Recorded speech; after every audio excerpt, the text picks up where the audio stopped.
ইস্পাত, মণিরত্ন, খাদ্য প্রক্রিয়াকরণ, তথ্য প্রযুক্তি, কৃত্রিম বুদ্ধিমত্তা, সেমিকন্ডাক্টর, পর্যটন এবং বস্ত্র। আগামী 18 ডিসেম্বর রাজ্যে হওয়া বিজনেস অ্যান্ড ইন্ডাস্ট্রি কনক্লেভে এই 8টি শিল্পক্ষেত্রের উপর বিশেষ জোর দেওয়া হচ্ছে। তবে এছাড়াও থাকছে অন্যান্য ক্ষেত্র।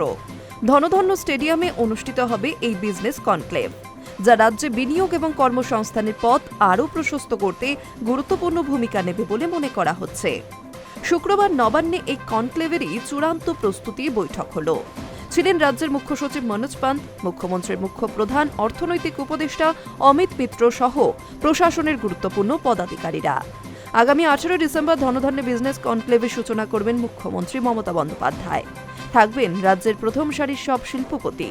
নবান্ন সূত্রে খবর, কনক্লেভের প্রথম পর্যায়ে শিল্পের মানচিত্রে পশ্চিমবঙ্গের অগ্রগতি এবং বিনিয়োগের চিত্র তুলে ধরবেন মুখ্যমন্ত্রী। বাংলা শিল্প স্থাপনে রাজ্য সরকারের সহযোগিতার বিষয়ে বক্তব্য রাখার কথা হর্ষ নেউটিয়া, সঞ্জীব গোয়েঙ্কা, রুদ্র চট্টোপাধ্যায়, সঞ্জয় বুধিয়া, উমেশ চৌধুরী সহ আরও বিশিষ্ট শিল্পপতিদের। এই রাজ্যে বিশ্বব্যাংকের সহযোগিতায় যেসব প্রকল্প হচ্ছে, এই বিজনেস কনক্লেভের দ্বিতীয় পর্যায়ে থাকবে সেগুলির প্ল্যানারি সেশন। এই মুহূর্তে রাজ্যে বিশ্বব্যাংকের সহযোগিতায় চলা প্রকল্পগুলির মধ্যে উল্লেখযোগ্য হল কলকাতা ও শহরতলিতে জলপথ পরিবহনের আধুনিকীকরণ, সুন্দরবনের নদীখাল সংস্কার এবং সেখানকার দ্বীপগুলির বাসিন্দাদের জীবনের মান উন্নয়ন, দামোদর অববাহিকায় বন্যা রোধ এবং সেচ পরিষেবা উন্নয়ন। জানা গিয়েছে, মুখ্যমন্ত্রীর পরামর্শে কনক্লেভে শিল্পের 8টি ক্ষেত্রকে বিশেষভাবে বেছে নেওয়া হয়েছে, যার মধ্যে অন্যতম গুরুত্বপূর্ণ হল পর্যটন, তথ্য প্রযুক্তি, ইস্পাত, এআই।